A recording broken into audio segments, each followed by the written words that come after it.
Police के डर से पाल बाबू ने किया बुआ जी का पर्दाफाश। दुर्गा देवी ने जड़ा थप्पड़। दोस्तों, आगे हम देखेंगे कि पुलिस का जत्था खड़ा है और हवा में अपमान, दहशत और बिजली सी तनी हुई खामोशी तैर रही है।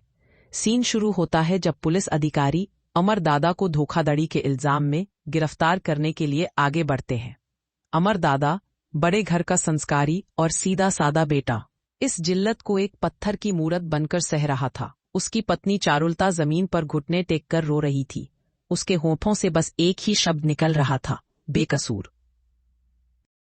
यह वो पल था जब लग रहा था कि घर की सालों की इज्जत आज मिट्टी में मिल जाएगी, और ठीक उसी क्षण एक शेरनी की दहाड़ सुनाई दी।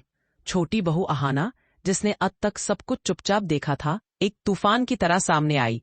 उसके हाथ में उसका मोबाइल फोन था और आंखों में उस सच्चाई की आग थी जो बड़े घर की सबसे बड़ी साजिश का पर्दाफाश करने वाली थी।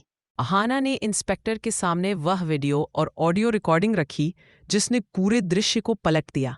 वीडियो में पिशिमणी बुआ जी खुद एक नकली ग्राहक को पैसे देते हुए साफ दिखाई दे रही थी, और ऑडियो में वो दुकानदार पाल बाबू को धमकी दे रही थी कि अगर उसने दुर्गा देवी के परिवार को फंसाने का काम नहीं किया तो उसके पुराने काले कारनामों का चिट्ठा पुलिस को दे दिया जाएगा।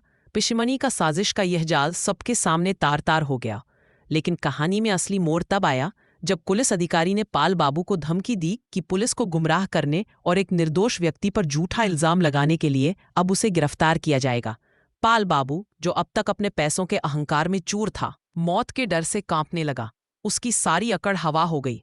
वह जमीन पर गिरकर गिड़गिड़ाने लगा और अपने बचने के आखिरी दांव के रूप में उसने सारी सच्चाई उगल दी। पाल बाबू ने कांपते हुए हाथों से पिशिमणी की तरफ इशारा किया।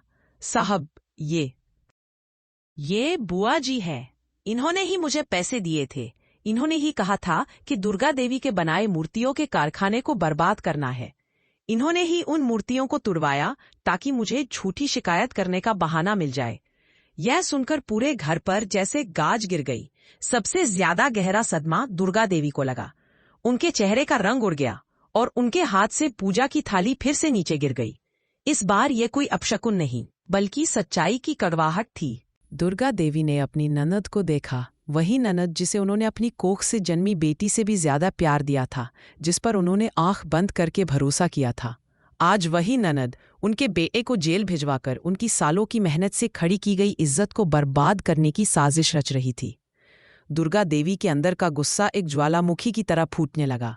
वह अपनी जगह से उठी, उनके होंठ कांप रहे थे। उन्होंने पिशिमणी के पास जाकर बिना एक शब्द कहे अपनी हथेली उठाई, और फिर वह हुआ जिसने पूरे बड़े घर की नींव हिला दी, एक करारा थप्पड़। इतना जोरदार, इतना गूंजने वाला कि हवा भी एक पल के लिए ठहर गई।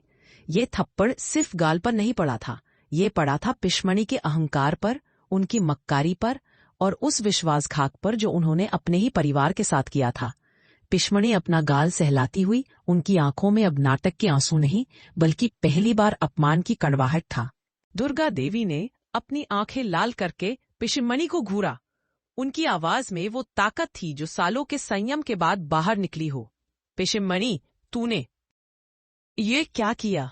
जिस घर में तूने पनाह ली, जिस बेटे को तूने अपने सामने बड़ा होते देखा, तूने उसे ही जेल भिजवाने की साजिश रची। हमने दिन रात एक करके ये घर, ये कारोबार खड़ा किया था। ये मूर्तियां जो हमारे परिवार की पहचान है, ये हमारी मेहनत की निशानी है। और तूने अपने ही घर के चिराग को बुझाने, हमारे कारोबार को बर्बाद करने की कोशिश की। तुझे शर्म नहीं आई? तेरी जमीर कहाँ मर गई? दुर्गा देवी की आंख से एक भी आंसू नहीं गिरा, क्योंकि उनका सारा दुख अब क्रोध में बदल चुका था। पिशिमणी ने गिड़गिड़ाना शुरू कर दिया, लेकिन इस बार किसी ने उनकी बात नहीं सुनी। चारुलता, जो अब तक अपनी जेठानी के इस रूप से भयभीत थी, अब अपनी सास के साथ खड़ी थी। अमर दादा, जो अब तक पत्थर बने हुए थे, अपनी मां के इस न्याय को देखकर पहली बार उनके चेहरे पर थोड़ी शांति महसूस हुई। अहाना जानती थी कि आज उसने केवल अपने पति के भाई को नहीं बचाया है, बल्कि उसने दुर्गा देवी को उनकी सबसे बड़ी गलतफहमी से भी मुक्त किया है। यह गलतफहमी कि अपना खून कभी धोखा नहीं दे सकता। इंस्पेक्टर ने पाल बाबू और पिशिमणी को कड़ी चेतावनी दी और पाल बाबू ने डरकर अपनी शिकायत वापस ले ली। लेकिन यह सब फॉर्मेलिटी थी, असली सजा तो पिशिमणी को मिल चुकी थी।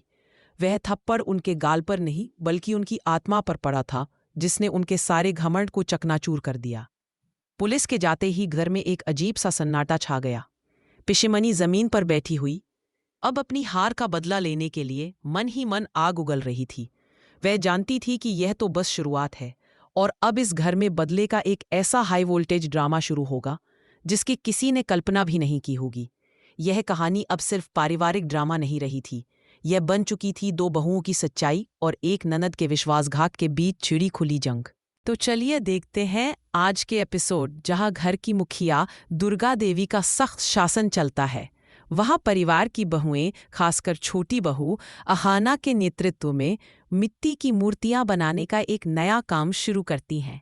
यह काम परिवार के कुछ सदस्यों जैसे कि चाचा जी और छोटी बहू की ननंद बिजली की बहन को बिल्कुल पसंद नहीं है, क्योंकि वे इसे अपने खानदान की इज्जत और शान के खिलाफ मानते हैं। यह दृश्य उसी तनाव भरे माहौल को दर्शाता है जहां एक तरफ यह घरेलू व्यवसाय फल फूल रहा है और दूसरी तरफ परिवार के कुछ सदस्य इसे खत्म करने की हर कोशिश कर रहे हैं। दादा भाई अमर को एक ग्राहक पाल बाबू ने फोन करके तुरंत बुलाया है। घर में यह खबर खुशी लाती है, क्योंकि सबको लगता है कि मूर्तियों की मांग बढ़ गई है और उन्हें और ऑर्डर मिलेंगे। अमर, जो अब बेरोजगार है, खुशी से जल्दी निकल पड़ते हैं। यहाँ तक कि तैमो शायद ऑटो या ई रिक्शा के तेल का खर्च बचाने के लिए रिक्शा से जाने का फैसला करते हैं और उन्हें अपने काम में कोई शर्म महसूस नहीं होती। उनका छोटा भाई छोटू इस बात से चिंतित है कि बड़े भाई सर पर नौकरियां रखकर मूर्तियां बेचने जा रहे हैं, लेकिन अमर उसे समझाते हैं कि मेहनत करने में कोई बुराई नहीं है और यदि किसी को शर्म आती है तो वह उन्हें पहचानने से इनकार कर सकता है। इसी बीच घर में तनाव अपने चरम पर है। चाचा जी और उनकी समर्थक बहुएं इस काम को रोकने के लिए धमकियां देती हैं और यहाँ तक कि पुलिस में शिकायत करने की बात करती है, यह कहकर कि मिट्टी और धूल से उन्हें परेशानी हो रही है। दुर्गा देवी दृढ़ता से जवाब देती हैं कि वह अपने ही घर में काम करने के लिए किसी से नहीं डरती। वह उन्हें याद दिलाती है कि अगर वे पुलिस के पास जा सकती है तो वह भी उनके द्वारा किए गए अन्यायों का खुलासा कर सकती हैं, पर वह घर के मामले को पुलिस थाने में उछालना नहीं चाहती। दूसरी ओर अमर जब पाल बाबू की दुकान पर पहुंचते हैं तो उनकी खुशी तुरंत दुख में बदल जाती है। पाल बाबू बताते हैं कि पहले बेची गई सभी मूर्तियां टूट गई हैं और वापस आ गई हैं, जिससे उनका नाम खराब हो गया है। मूर्तियां ठीक से नहीं सूखने के कारण टूट गई थीं और पाल बाबू ने अमर पर धोखाधड़ी का आरोप लगाते हुए नुकसान की भरपाई के तौर पर 5,000 रुपए की मांग की। अमर खुशी खुशी पैसे लेने गए थे।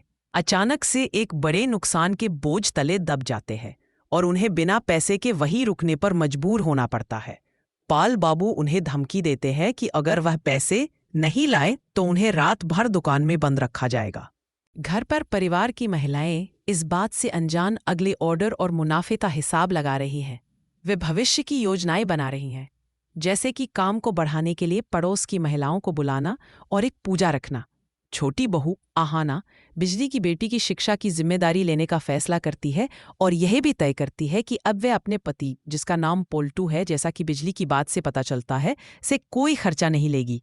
इस माहौल में एक और दर्दनाक खबर आती है कि पोल्टू दादा ने शायद बिजली से तलाक लेने के लिए फॉर्म निकलवा लिया है। बिजली, जो पहले से ही उस रिश्ते से खुश नहीं थी, अब इसे दुर्गा माई की कृपा मानकर एक सांस में दस्तखत करने को तैयार है, लेकिन यह भी कहती है कि वह अपनी बेटी की परवरिश अकेले ही करेगी और उसकी जिम्मेदारी से मुंह नहीं मोड़ेगी। घर की महिलाएं, जिनमें पारो भी शामिल है, एकजुट होकर बिजली और उसकी बेटी के भविष्य को संवारने की कसम खाती हैं। अंत में अमर के घर न लौटने पर चिंता बढ़ती है, जबकि घर की महिलाएं फिर से काम में ध्यान देने का फैसला करती हैं, ताकि गुणवत्ता बनी रहे और उनका नाम खराब ना हो। ये कहानी मेहनत, अपमान, पारिवारिक संघर्ष और विपरीत परिस्थितियों में महिलाओं के साहस और एकजुटता को दर्शाती है। आज के एपिसोड में बस इतना ही। कमेंट में बताइए ये स्टोरी कैसा लगा।